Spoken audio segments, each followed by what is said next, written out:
Bayangin, kamu gagal di detik-detik terakhir, nggak jadi masuk final. Nama kamu pelan-pelan hilang dari panggung, dari sorotan kamera, dari ramainya komentar netizen. Tapi justru di titik terendah itu, sesuatu yang nggak masuk akal terjadi. Seorang tokoh terkenal datang ke kampungmu, masuk ke gang sempit tempat kamu tinggal, lihat langsung rumah kontrakan sempit yang tiap bulan nunggak bayar. Lalu di depan keluargamu, di depan tetangga-tetangga yang kaget setengah mati, dia ucapkan satu kalimat yang langsung mengubah hidupmu. Mulai hari ini, kamu nggak usah ngontrak lagi, saya kasih kamu rumah. Gagal jadi finalis, tapi malah pulang bawa rumah mewah. Inilah kisah April dari Cirebon, cerita tentang kegagalan yang berubah jadi hadiah terbesar dalam hidupnya. Bayangin sebentar, kamu sudah berjuang habis-habisan, latihan tiap malam, tahan hinaan, tahan lelah. Nama kamu mulai dikenal, wajahmu muncul di layar jutaan orang, dan tiba-tiba, semua itu berhenti di satu pengumuman singkat. Maaf, kamu tidak masuk final. Seketika panggung yang tadinya terasa hangat mendadak dingin. Lampu-lampu yang barusan menyinari wajahmu pelan-pelan meredup. Kamera menjauh, komentar netizen mulai pindah ke orang lain. Yang tersisa cuma suara tepuk tangan sopan dan senyum dipaksakan yang kamu tunjukkan ke penonton. Di balik senyum itu, dada sesak, kepala penuh pertanyaan, dan satu kalimat terus terngiang. Kenapa harus aku yang gagal? Tapi, bagaimana kalau justru di titik paling sakit itu, hidup diam-diam sedang menyiapkan kejutan paling besar yang tidak pernah kamu bayangkan seumur hidupmu? Di sebuah gang sempit di Cirebon, di balik deretan rumah kontrakan sederhana, ada seorang gadis bernama April. Usianya masih muda, tapi pundaknya sudah memikul tanggung jawab orang dewasa. Siang membantu orang tua, malam bernyanyi di hajatan atau kafe kecil demi nambah uang sewa. Mimpinya sederhana, bisa terus sekolahin adik-adik, bikin orang tua berhenti khawatir soal besok makan apa. Ajang pencarian bakat itu baginya seperti pintu emas. Bukan cuma soal popularitas, tapi harapan untuk keluar dari lingkaran hidup pas-pasan. Ketika namanya mulai ramai dibicarakan, ketika dukungan berdatangan, April sempat percaya, mungkin ini saatnya hidupku berubah. Namun takdir seakan mengajak bercanda. Di depan jutaan mata, mimpinya seperti diremukan tanpa ampun. Yang dunia tidak tahu adalah, kekalahan itu bukan titik akhir, tapi tanda bahwa babak baru hiduplah yang sedang dibuka. Malam itu, saat pengumuman finalis, detik terasa berjalan sangat lambat. April berdiri di atas panggung, jantung berdegup tak karuan, tangan dingin, senyum kaku menempel di wajahnya. Satu persatu nama finalis dipanggil. Tepuk tangan penonton bergemuruh setiap kali nama diumumkan.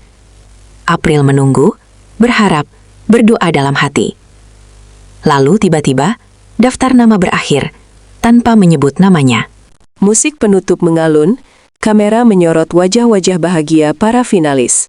April masih berdiri di sana, mencoba menelan kenyataan pahit yang baru saja. Musik penutup mengalun, kamera menyorot wajah-wajah bahagia para finalis.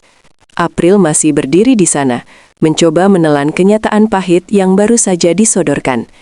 Saat kamera singgah sebentar di wajahnya, yang terlihat hanya senyum tipis dan anggukan kecil, seolah berkata, "Tidak apa-apa, saya baik-baik saja."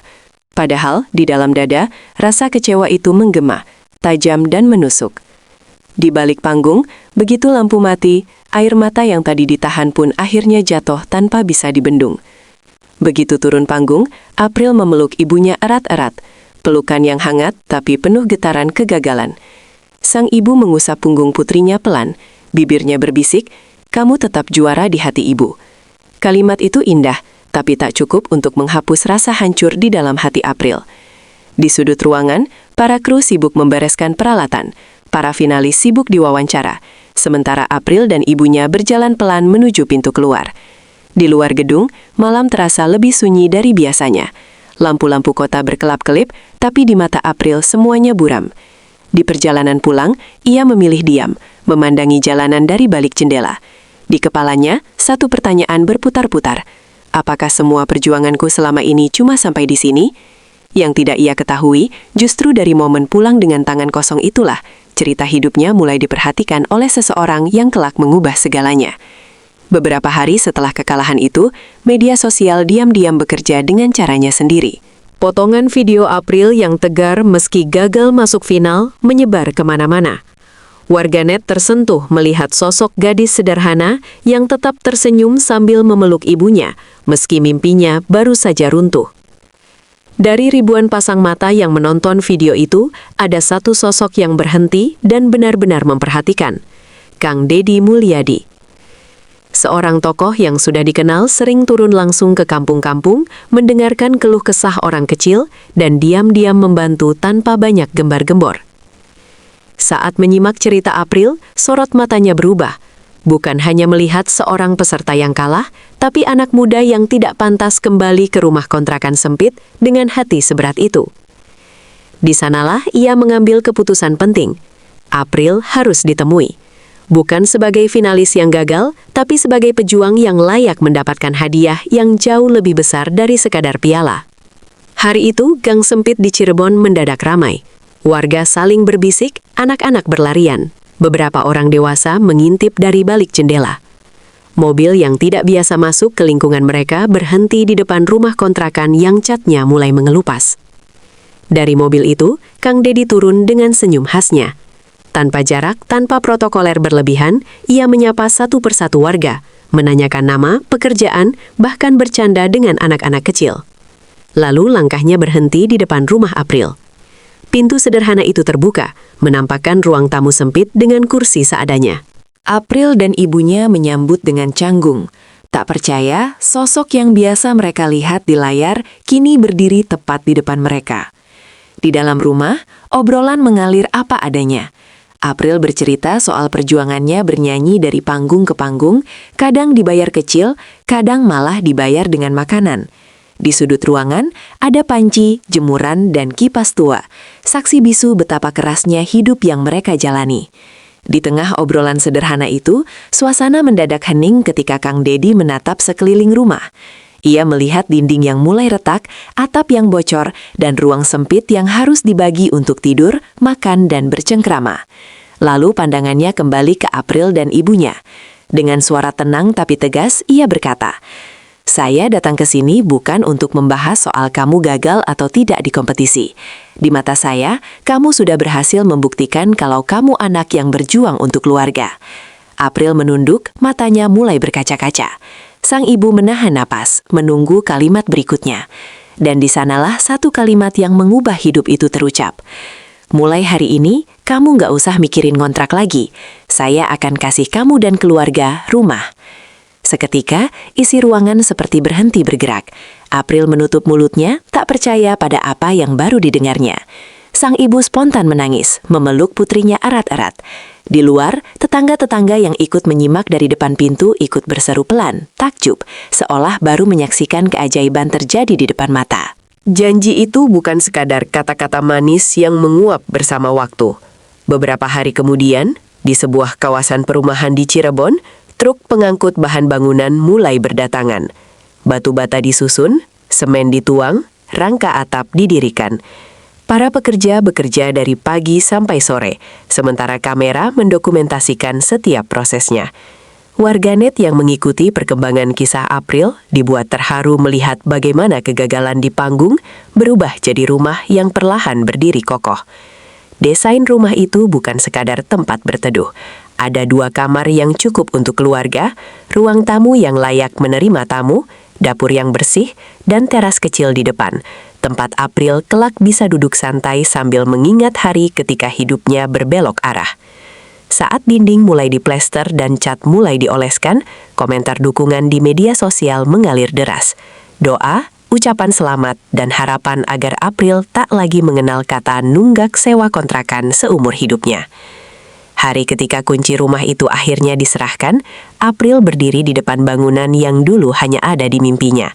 Rumah itu tampak megah dibandingkan kontrakan sempit yang selama ini ia tinggali. Di sampingnya, sang ibu menggenggam tangan April erat-erat, matanya berkilat menahan air mata bahagia. Kang Deddy menyerahkan kunci dengan senyum lebar, sambil berkata, "Kalau dulu kamu bisa kuat meski tinggal di rumah sempit, saya ingin lihat kamu lebih kuat lagi dengan rumah baru ini. Rumah ini bukan hadiah karena kamu kalah, tapi karena kamu sudah lama menang melawan hidup. Kalimat itu menembus hati April. Ia melangkah masuk, menyentuh dinding. Rumah ini bukan hadiah karena kamu kalah, tapi karena kamu sudah lama menang melawan hidup. Kalimat itu menembus hati April. Ia melangkah masuk, menyentuh dinding, memandangi kamar yang nantinya akan menjadi tempat adik-adiknya tidur dengan nyaman. Di sudut lain, ia sudah membayangkan sebuah pojok kecil yang akan dijadikan studio mini untuk berlatih vokal, merekam video, dan terus mengejar mimpinya di dunia musik. Kegagalan di panggung kini terasa begitu kecil dibandingkan kemenangan besar yang sedang ia pijak. Kisah April dari Cirebon bukan sekedar cerita viral yang lewat di beranda lalu dilupakan. Ini adalah pengingat keras bahwa hidup punya cara unik untuk membayar air mata yang pernah jatuh diam-diam.